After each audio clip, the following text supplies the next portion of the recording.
Hello folks! So today I'm going to be showing you how to make candles start to finish, and we're going to be going through the whole process. Now if you've seen my earlier videos on the do's and do nots, you want to watch that first.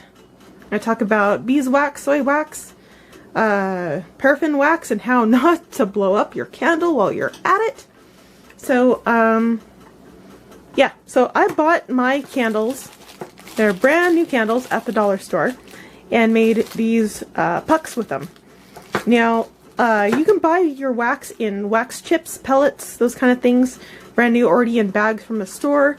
I don't have that option for myself because I don't have a whole lot of money, so I take what is available to me and I make something new out of it. So these are new candles. I just remelted them down and put them into size pieces that will work well for me. Now I use this mold. I picked it up from Amazon. This is a soap mold. You probably, if you're into soap making, recognize exactly what this is. Now what's awesome is the wax just comes out real clean from these. Another thing you can use is bread pans. Now I picked these up from the dollar store as well, and you just fill them up. You don't have to pre-do anything with these. Just pour the hot wax into there and let it set up, and when it's set up all you have to do is tap it out and it all comes out in one solid brick. So that's how we do it. Now I decided to put my wax, my new wax, in this shape because these work well for my 4-ounce candle jars, my canning jars. So this size fills up one candle, so that way I know how many candles I can actually make. So that's why I take my new candles, remelt them down, and put them in here, because it just makes it easier on me to know how many candles I can actually realistically make. Now at some point I'll be restoring this old candle that's already been burned and used, and probably cleaning it up and making a whole brand new, real clean candle out of it. So this is one of my mom's old candles, and of course you can see it's just about shot entirely. And we'll be taking and refurbishing this at some point. But so that's how we do it. So we start, no matter what kind of wax you're using, you're going to want to melt it as a double boiler system. So have my chips that I've made, or my pucks. I'll take you over here and show you what I've got. So I've got my pot of water, I've got my wax in my second pot. So this is a double boiler system. You want to do it this way. Do not melt it in the microwave. Do not set your pot of wax directly on your stove or your burner. You're probably going to destroy your pot. Again, it's with the do's and don'ts video. If you haven't seen it, make sure you watch that.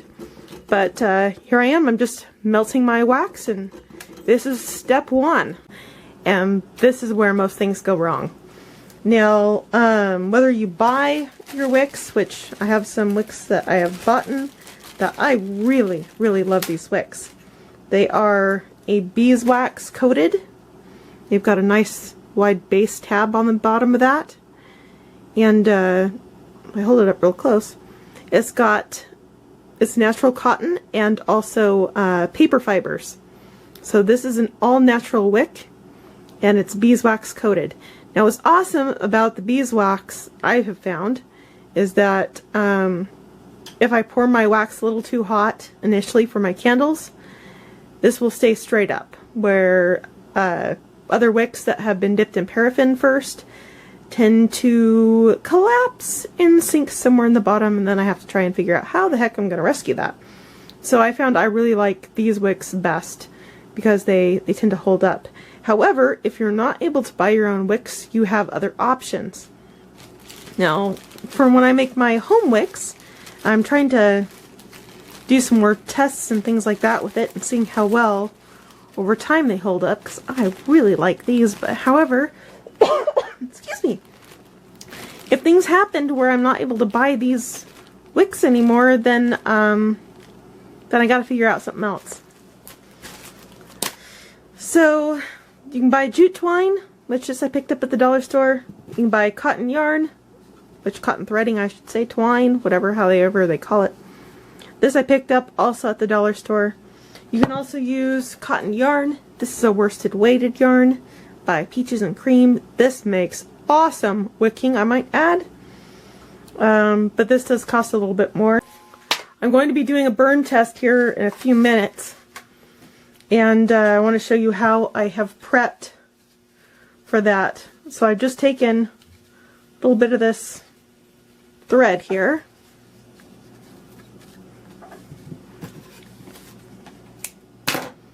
I'm going to just tie it over the top, because you want to test your wicks and find out what your wick is going to do with your wax. So make sure you do a burn test first before you put your wick in your container to make your candle. Because if your wick is the wrong size for your jar and for how your wax burns, you are going to explode your candle. So this is going to help you not to have that problem, especially if you're going to be selling those candles to someone else. So I've got my thread right there.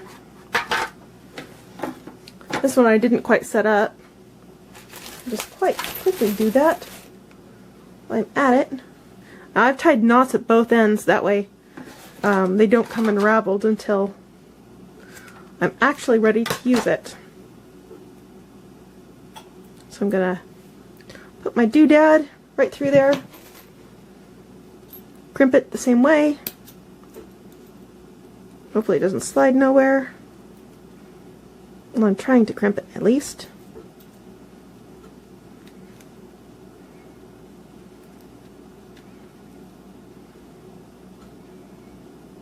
There you go. I'm going to cut that in because I don't need that now. So I've got my weight. I'm going to center that in the center of my pan. So this is what I'm going to be doing my burn test in to see what my tunneling spot is going to be. I'm going to tie my wick up to this. Just like that. I'm going to cut that extra off the top because I don't need that. So now I've got my top tied, so my wick's going to stand straight up. I'm going to take my melted wax that I've got.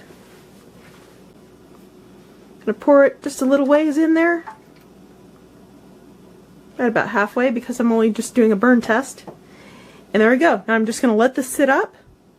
And this is going to be my test to help me figure out what size wick I need to use for my container with this wax that I've already picked out. I just kind of briefly just burned these wicks here that I'm testing. Here's the one that I just got finished making. The wax has all had time to set up. So I'm just going to cut this apart. So I don't need my tether holding it up anymore. And I can just go ahead and cut that right down there. Now remember, this is my burn test. And for those of you who are wondering how well the tin or this kind of stuff works for making your wax pucks out of for remelting, just like that. It's literally that easy. So this is my 1-ply.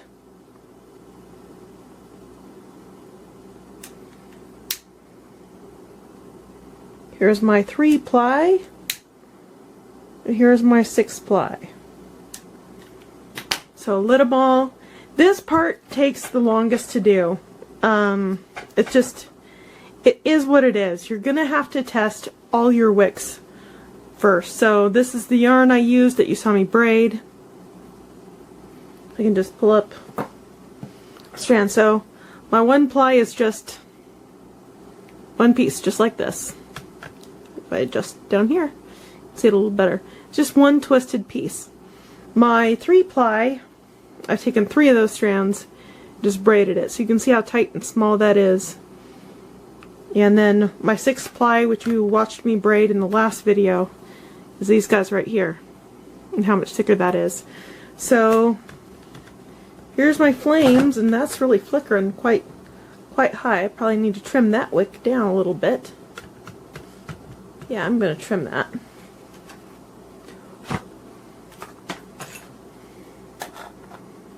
I don't need that to burn flicker quite so doggone much. So I'm just going to take a little bit off. relight it.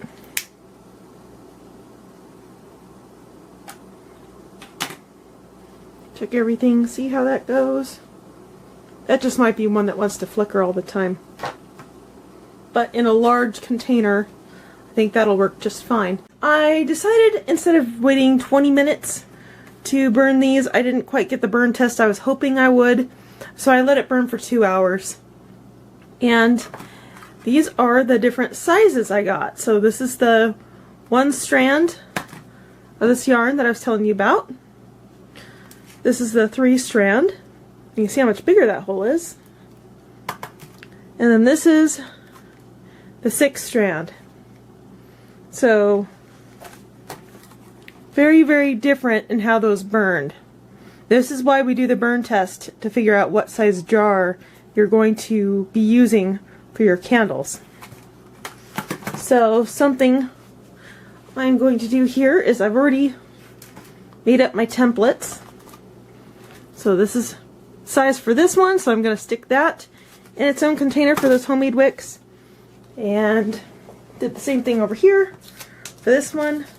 So I'm going to be setting these aside. And I'll show you how I made my template for this guy. So you're going to want a piece of paper. I folded this one in half because that's just what I'm going to do. And I decided I'd take the widest spot, and I think the spot that seems the widest is right across the top there. So I'm going to find the center.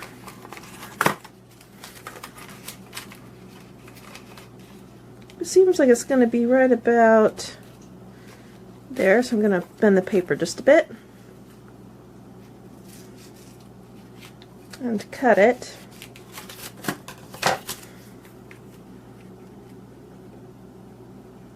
Now you can always cut it smaller. You can't cut it bigger. I think I'm going to take just a little bit more off the side there. And I'm satisfied enough with that. I'm going to move over here. Feel for where that burn spot ends, and that burn spot ends right there. So indenting the paper.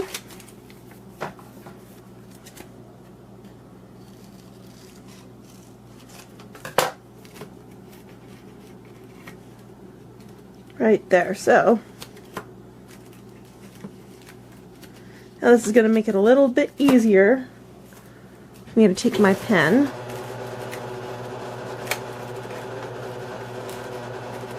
I hope you guys can see okay. I'm not quite sure. I'm going to just follow the inside ring.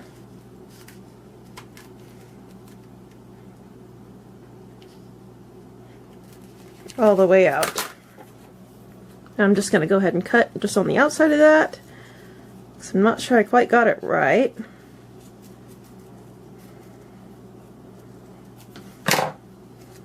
Open that up and we'll see if that covers the whole area there. And it looks like this might be just a tad too big, but not much though.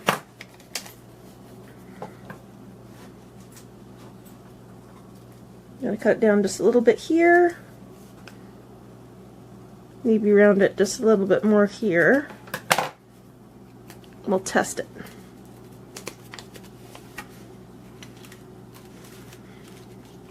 Comes all the way to the end there. That comes about all the way to the end there. It's got just a little bit of a pucker from where the wick is, but not a whole lot. I think that about does it. So that's how you can make your templates for what size your burn spots are. I'm going to go ahead and label this and stick it in a baggie with this size, so that way I know that if I use this wick for a candle, that this is the size I'm going to be looking at as far as a jar. At least this may be a little bit bigger, but nothing smaller than this, otherwise I'm going to blow up my glass. Not all wicks are made the same. Some companies do their wicks differently than others. Some small wicks are much hotter than others, so because of that, you want to make sure you always do a burn test and find out what your wick does with your wax that you have selected. And from there, that will help determine what size jar you're going to need. Because clearly, this size and this size, you're going to have a problem. So if you use this size of a jar with that size of a wick. So it doesn't look like it makes a whole lot of difference, but guys, this is fire we're talking about. So make sure you size your jar appropriately with the size wick that you plan on using. So now that I've done the burn test with these, now I need to recycle my wax. Now some people may think that's a terrible idea. Frankly, that's a lot of money that can be wasted that I'd rather not waste. So I'm just gonna pop those out. You remember how easy these were just to pour in there. That's how easy they just pop right out. Now, if you look on some of the edges, you can see a little bit of the wax in the corners. Those you would have to wash out if you use these tins. But sometimes the wax gets pretty embedded in some of the creases here. So if you used any colors or anything like that, then want to put a white wax or a clear wax or whatever you want to call it in a tin that you had purple or pink or anything like that, a hot wax will melt whatever color might be stuck and embedded in these, so then you'll get kind of a spiraling in there. So if you don't want to have an accidental slight mix of colors, I would go with a silicone. So another thing while I'm thinking about it, not all wax melts the same. I mean, if you buy your wax at different stores and things like that, each wax has its own temperature at which it needs to be melted at, has its own temperature for adding scent to it, has its own percentage for how much scent you need to add. And so if you are going to be doing candles professionally, get good wax. I don't have that option. I'm just reusing wax that I've got for the most part.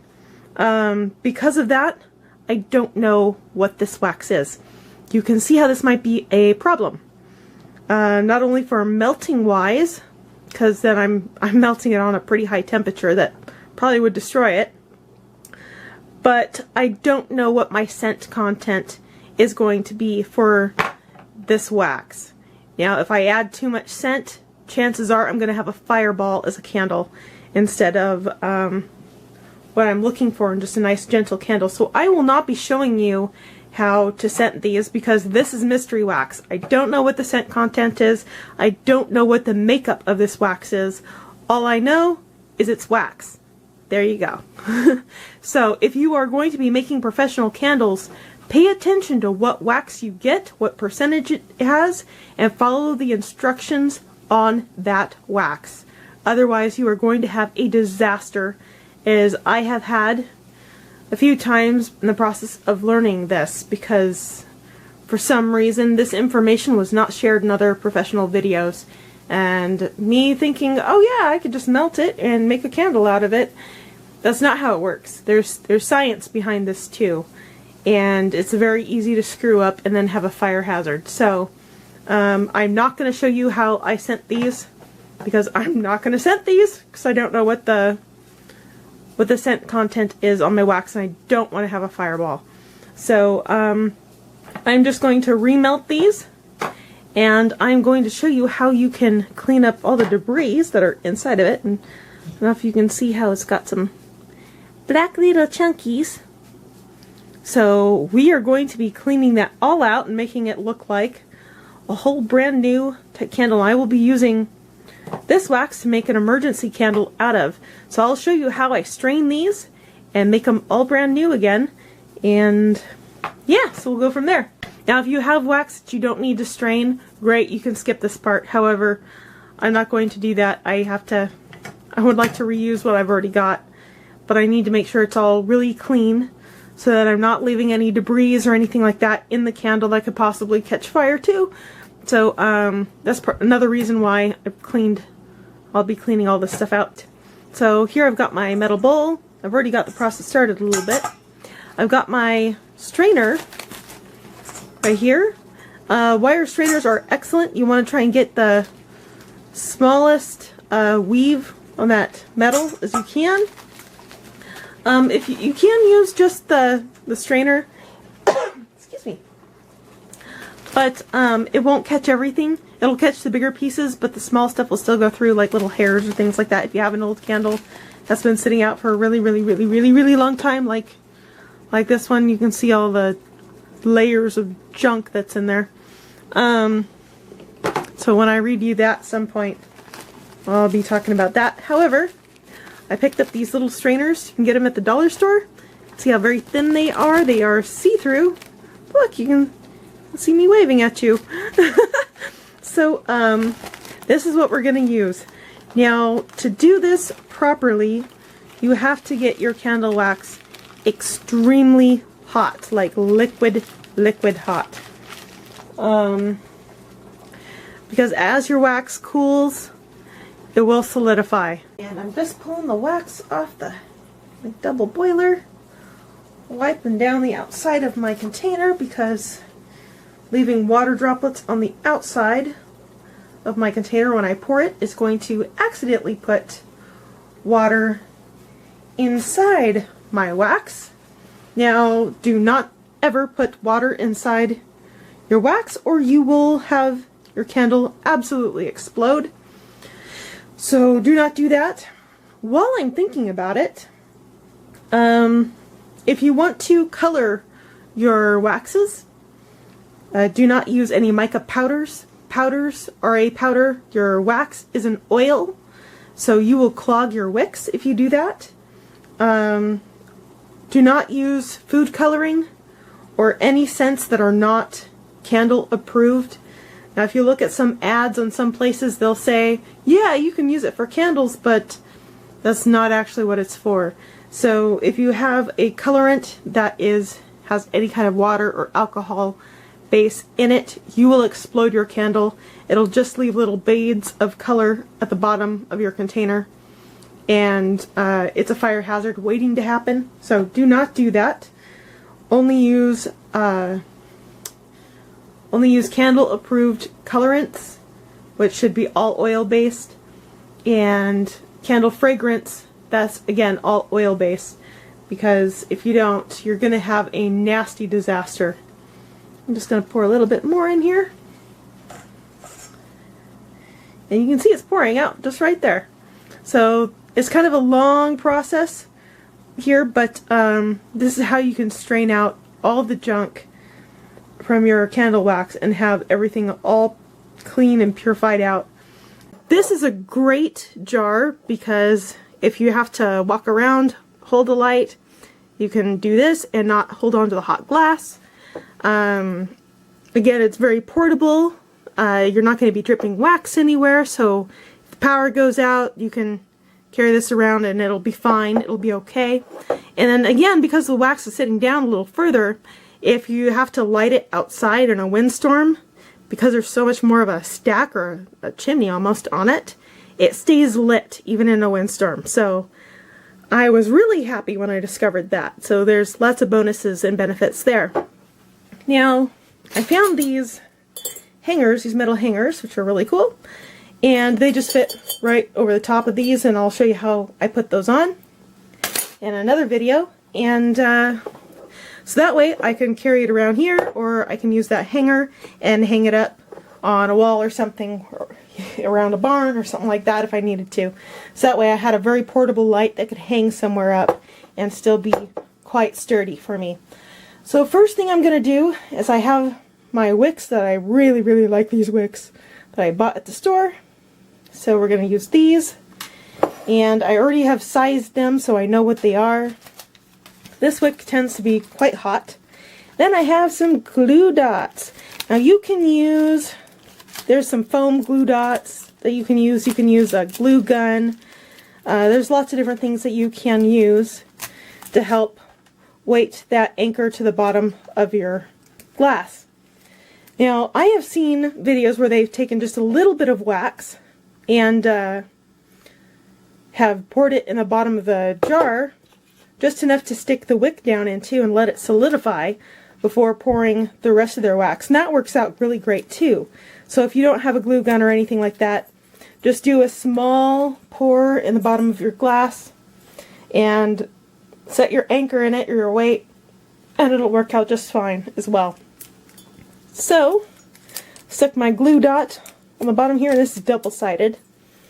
Gonna peel that back.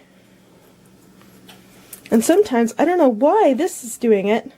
Other glue dots, the plastic just peels right off. But I don't know. Whoop, dropping things.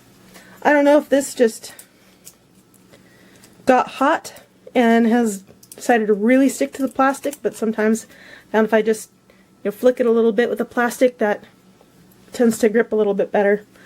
So okay. Now I found if I center my wick at the bottom like this, I tend to get a better set. Now I gotta kind of do it right the first time, otherwise, whoop, I didn't do it right the first time. Let me get that centered because I do not want to have another glass explosion because my wick is not centered, even though this size wick literally burns all the way out to the whole sides of this. So there you go. Got it adjusted a little bit. So I didn't quite get it stuck all the way solid, so I can kind of still move it. But if I had stuck it down a little bit too hard, I don't think I could have moved that. So FYI. I'm going to just push that down so that stays right where I need it to. That ought to do. Okay, now the next process, now I've got my wick standing up here, is I want to heat my glass. I found, I'm going to pull up this candle here while I still have it. I made for my mom. If you don't heat your glass up first, you'll get these lines, these ridges like that in your glass. So if you don't want that, you need to heat up your glass. This happens because your glass is cool, and as your hot wax hits the glass, it instantly starts cooling. So as you're pouring it, you start getting these layers as it's filling up. So if you don't want that, heat your glass first, and you'll get a smooth, glassy like pour like this on the side. Pushing everything out of the way because this heat gun gets really, really, really hot.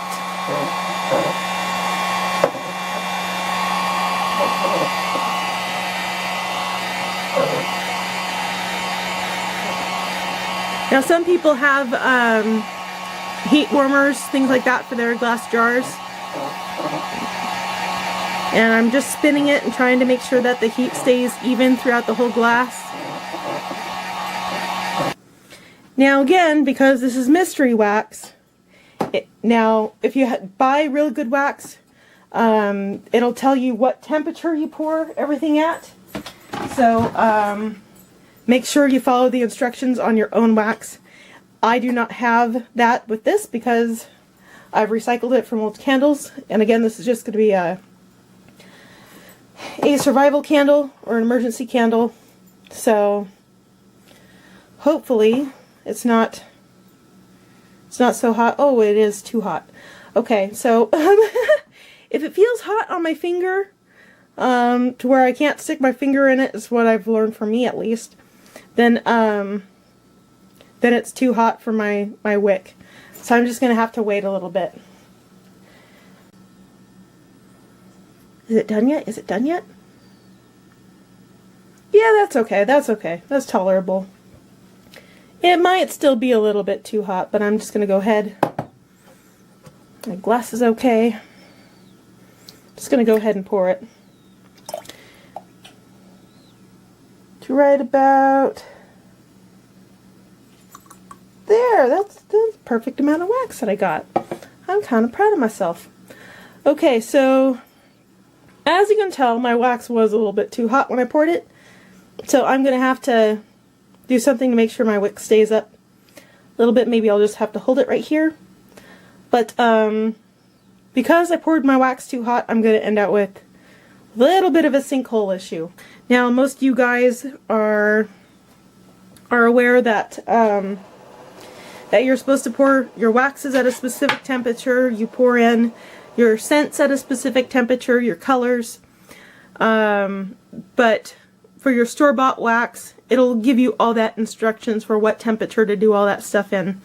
Again, I don't have that option because I don't know what kind of wax this is because I've recycled it.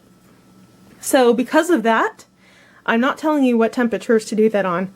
If you would like that information, buy some good wax from a candle making store and read and follow the instructions given on that wax. And that'll let you know what you need to do with it.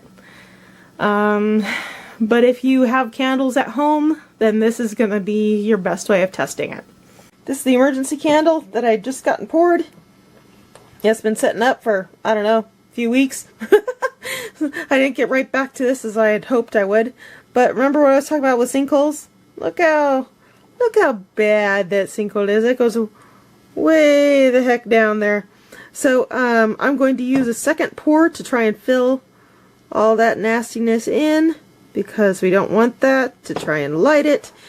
My wick will just go phew, and then the wax will get melted and fall in on the flame and put itself out, as I had discovered in a previous experience. So I'm going to do a second pour because that is really deep in there. I poured that way too hot. So what I'm going to do to start to fix my top, I'm going to take my heat gun and reheat the glass.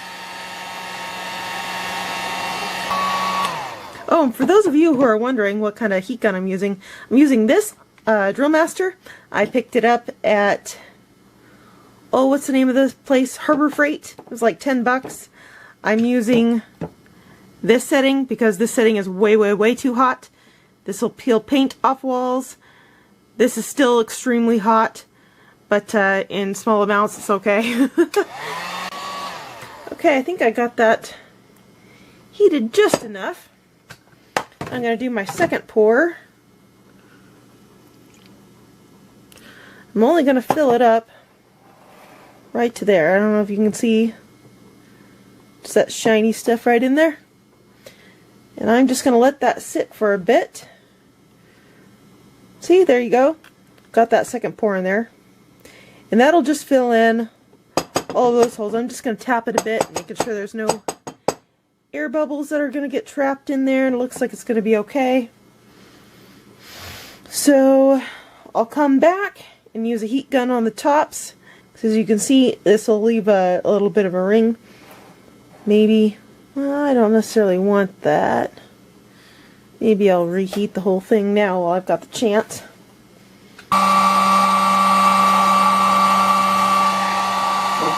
Whew, that's really hot. Usually I have a glove that I wear.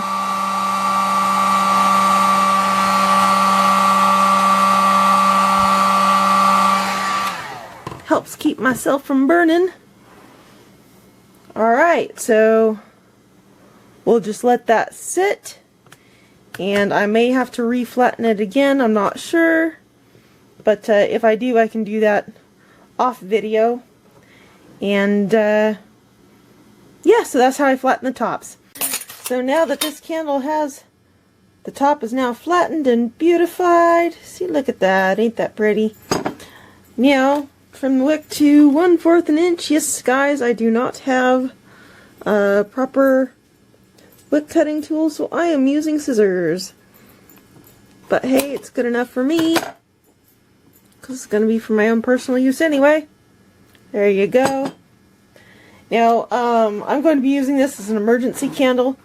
So now I have a good stout handle I can hang on to so I can carry it around. Wax isn't going to drip anywhere. I'm not going to be holding on to hot glass going, oh my word!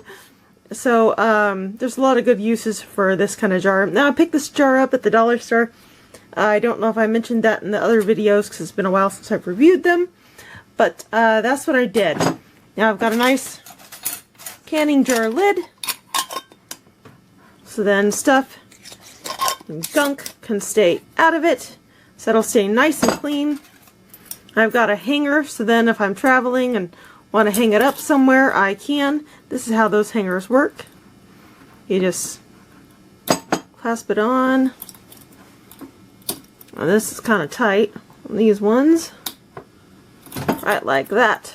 So that's how you do that. Very, very easy to put on and off. And now if I want to just hang that up, I can. So there you go. Got a hanging type lantern and carrying emergency candle right there. And I hope this has been educational and something you guys can learn from. Alright, have a good one. Bye.